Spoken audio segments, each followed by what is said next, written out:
mag-secret file ay ilike mo muna ang video na to at mag-subscribe na sa aming YouTube channel. Don't forget to click the notification bell para hindi ka nahuhuli sa latest episode ng DJ Raqi's Secret Files.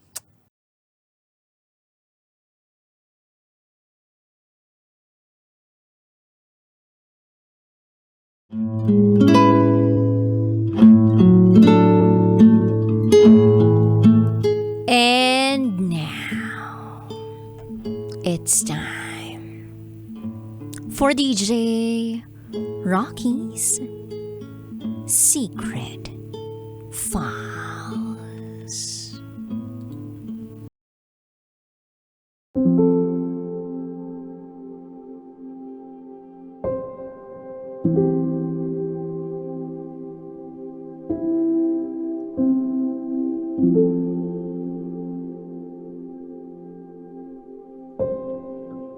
May pamilya na ako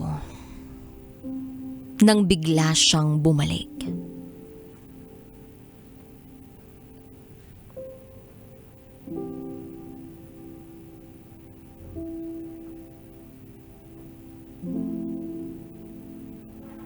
Hi DJ Raqi.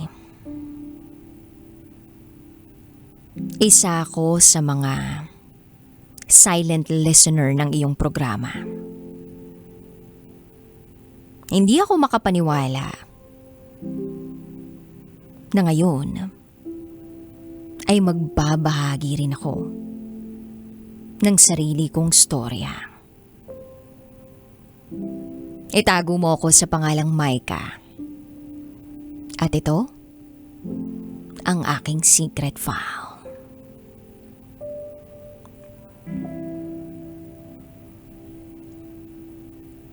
Lumaki ako sa Baguio. Masasabi kong lumaki ako sa maayos at masayang pamilya. Negosyante ang tatay ko. Housewife naman ang nanay ko. I have an older brother, si Kuya Mark. Super close kami. Protective siya sa akin.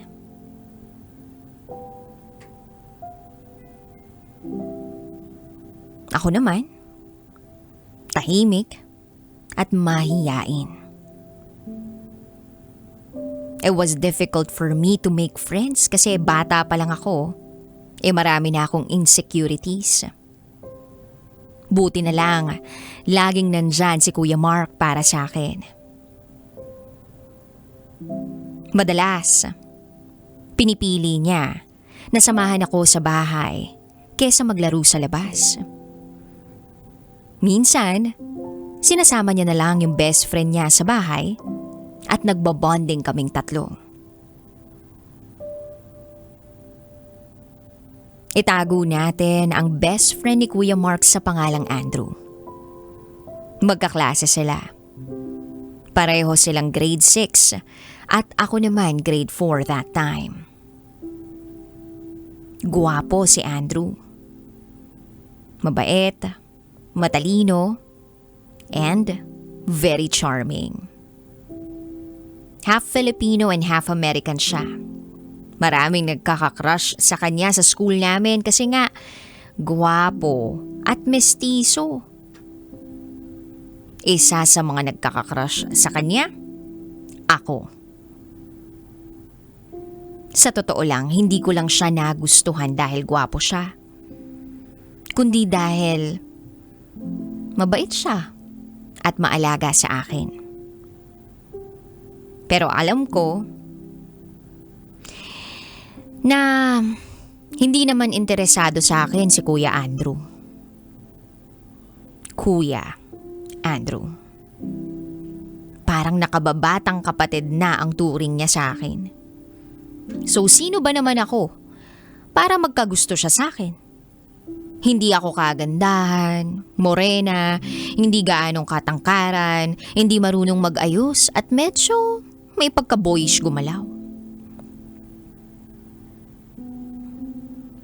So, hindi.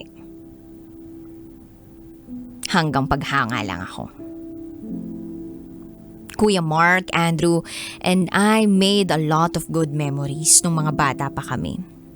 Kulang ang oras para ikuwento ko lahat ng magagandang memories namin together.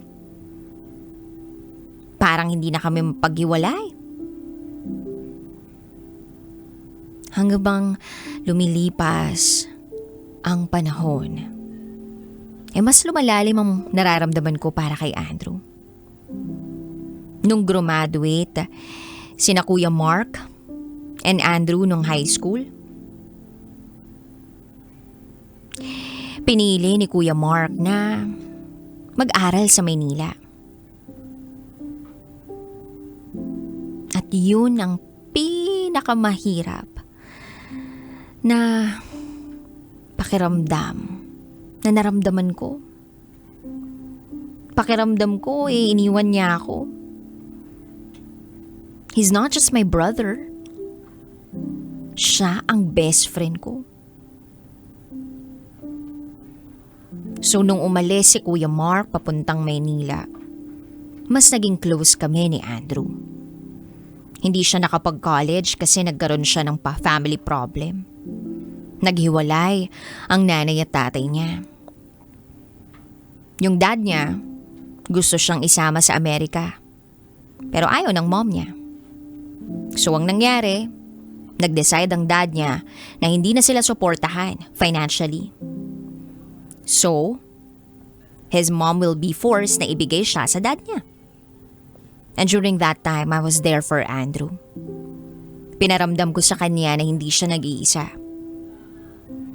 I was third year high school student back then. Pero ewan ko, ang lalim na ng nararamdaman ko para sa kanya. He is my first friend. He is my first love. Madalas pa rin naman kami magkita dahil magkapit-bahay naman kami. Naging mag-close din ang mom ko at ang mom niya. Wala akong nababalitaan na may girlfriend si Andrew. At hindi rin naman siya nagsasabi sa akin kung may nagugustuhan siyang babae. So nung 4th year high school na ako, nag-ipon ako ng lakas para ipagtapat sa kanya ang nararamdaman ko. Kahit na alam ko na parang suntok sa buwan yun. Dahil ang alam ko at ramdam ko, nakababatang kapatid lang ang tingin niya sa akin. But still, ayoko na magkaroon ako ng panghihinayang. So I wrote him a letter. Sinulat ko lahat ng nararamdaman ko. Na simula bata pa lang kami, gusto ko na siya. Na siya lang ang nag-iisang lalaking nagpatibok ng puso ko ng sobra. Matapos kong ibigay sa kanya yung letter ko, hindi ko siya nakita ng ilang araw. At nung nagkita kami sa birthday ng mommy ko, normal lang siya. Parang walang nagbago. Hindi siya naiilang. Nagtaka nga ako kung nabasa niya ba talaga yung letter ko. Pero sabi ko sa sarili ko, imposible naman na hindi niya mabasa yung love letter ko. Ako mismo ang nag-abot sa kanya nung love letter. Kaya ang naisip ko na lang, hindi niya talaga ako gusto. Siguro, hindi niya gusto na magbago yung relasyon na meron kami. Kaya nagpapanggap na lang siya na hindi niya nabasa yung letter ko. Pero ewan ko ba sa sarili ko? Sinabi ko sa sarili ko na hindi ako susuko. I will let him feel the love I have for him. Yun lang ang goal ko that time imbes na mag-focus ako sa pag-aaral. At graduating student na ako, by the way.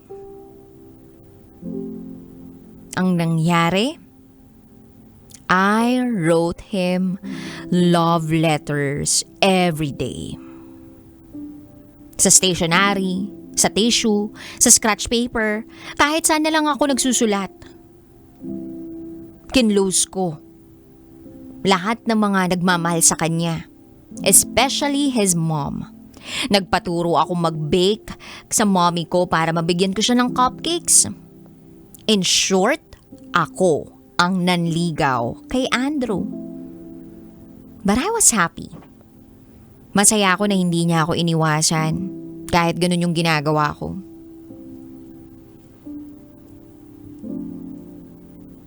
Then, naramdaman ko na parang unti-unti na ring nahuhulog ang loob niya sa akin. After my high school graduation, nag-outing kami ng family. Andun si Kuya Mark, sinama si Andrew. It was my graduation present. Nag-overnight kami sa isang beach resort. And I always love the beach. Kaya masaya ako na nakasama ko uli si Kuya Mark, tapos si Andrew. That night, nag-inuman sila ni Dad.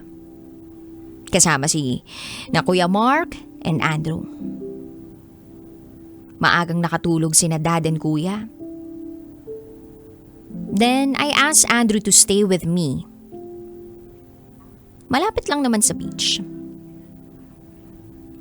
Nag-usap kami tungkol sa future namin.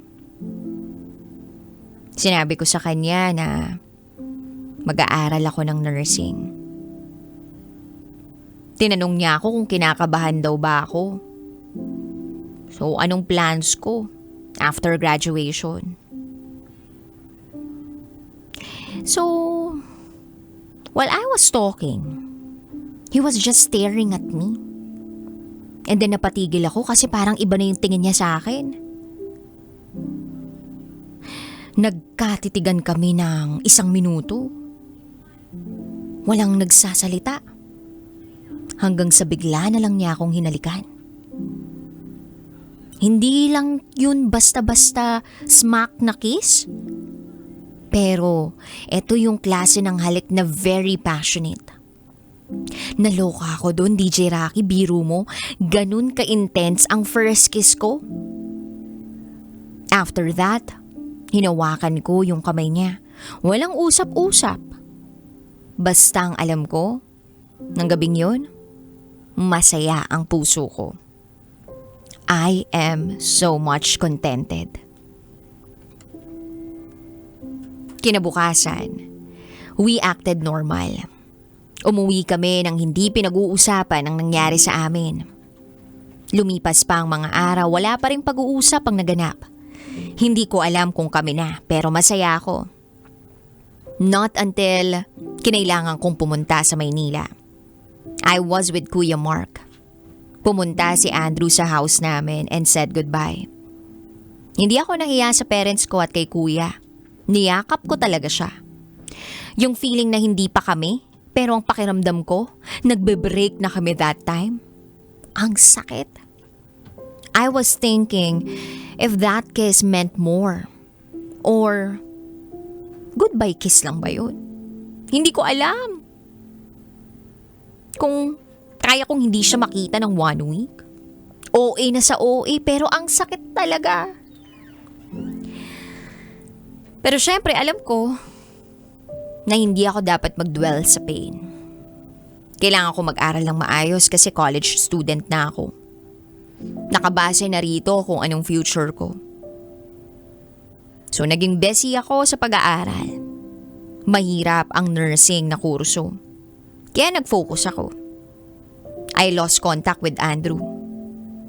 Then isang araw na balitaan ko na lang kay Kuya Mark na lumipad na si Andrew pa Amerika. Doon na siya magstay sa daddy niya. Nalungkot ako. Hindi, nasaktan ako. Umiyak ng ilang linggo. Pero inisip ko na lang na may maganda siyang future doon. Pero sana nakapagpaalam ako. Nakausap ko siya at nayakap. Pero dahil gusto ko ang course ko, unti-unti akong na-busy ulit. Nag-enjoy ako sa pag-aaral. Nagkaroon din ako ng mga kaibigan. It wasn't that fun like our high school days kasi this time, I have to be matured. Nung nagpa-practicum na ako sa isang ospital, I met someone. Dan. Dan is an intern in that hospital. Gwapo siya. Moreno, chinito at matalino. He's 8 years older than me. Nagkasundo kami. Kahit ganun. Introvert din kasi siya kagaya ko. Then niligawan ako ni Dan. Kilig na kilig ako noon kasi first time kong ma-feel na nililigawan. Yung makareceive ng flowers and chocolates, yung hinahatid, yung sinusundo. Kaya nahulog ang loob ko sa kanya. Sinagot ko siya after 6 months. Di na ako nagpakipot pa eh. Dan is my Prince Charming. He is a gentleman. Ini-spoil niya ako. Hindi kami nag-aaway siguro dahil mas matured siya sa akin at mahaba ang pasensya niya. He is my first boyfriend. At sa panahong yun, I wanted him to be my last. After 3 years of being together, I got pregnant. Religious ang parents ko. So na-disappoint ko talaga sila nung nalaman na I got pregnant out of marriage. Pero dahil wala na silang magagawa, and they also like Dan for me, tinanggap na lang nila. Dan and I got married. It was an intimate wedding. I was the happiest girl. Thankful na thankful ako na si Dan ang makakasama ko habang buhay. On my first trimester, may OB-GYN advised me to rest due to complications. So I went home to Baguio. Doon ako nagstay sa house ng mom ko. Then one day, my mom told me that Andrew is in Baguio. Na-surprise ako. After 4 years, nandito na siya sa Pinas. Grabe ang surprises sa akin that week. Andrew visited me in our house. Naka-bedrest ako that time. Pero pinatuloy siya ni mommy ko sa room ko. Nagkumustahan kami. He's now working in the US Navy. Proud na proud ako sa kanya. Proud din daw siya sa akin kasi nakagraduate na ako. Nabuntis nga lang agad. Nagulat ako habang nagkakwentuhan kami, sinabi niya sa akin na kaya siya umuwi para balikan ako. Napatingin ako sa kanya. Tiningnan ko kung nagbibiro ba siya o seryoso ba siya. Then he said, "Wala eh. Nahuli ako." Nagtaka ako't nagtanong, "What do you mean na nahuli?" Then he said, "Minahal kita. At hanggang ngayon, mahal pa rin kita." Simula nung mga bata tayo, Micah, mahal na kita. Hindi ko nasabi o naipakita yun kasi nung mga panahon yun, walang-wala ako, wala pa ako mapatunayan, wala pang direksyon ng buhay ko. Gusto ko pag sinabi ko sa'yo na mahal kita, handa na ako. May ipagmamalaki na ako sa mga magulang mo. Kay Mark at higit sa lahat, sa'yo. Pero ngayon, wala na eh, nahuli na ako. Hindi ako nakakaibo, DJ Raqi. Hindi ko alam kung nung sasabihin ko. Parang isang panaginip na nasa harap ko si Andrew. At panaginip din na sinasabi niyang minahal at mahal niya pa rin ako. Tinanong ko siya kung bakit hindi man lang niya sinabi sa akin noon yung nararamdaman niya.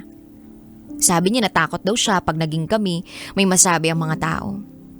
Mapulaan ako dahil ang boyfriend ko raw ay isang tambay. He hoped na aantayin ko siya kasi ganun daw ako lagi. Inaantay ko siya. Nalungkot ako. If he just gave me an assurance, if he had told me that he loves me too, for sure I will wait. Pero nawala siya nang walang pasabi. He left me hanging.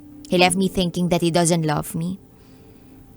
He said, he just told me those things for him to start anew. Para wala rin siyang regret. Masaya na raw siya para sa akin na may maayos ako na career at pamilya. Sabi niya, I will always have a special place in his heart because I am the one who made him feel loved and was always there for him. I told him that when he will meet someone, don't take her for granted. Don't make the same mistake again. Paramdam mo sa kanya yung pagmamahal mo. Sabihin mo sa kanya, pakita mo sa kanya. Don't let the woman you love get away again. Hanggang dito na lang po, DJ Raqi. Muli, ako si Micah. At ito, ang aking secret vow.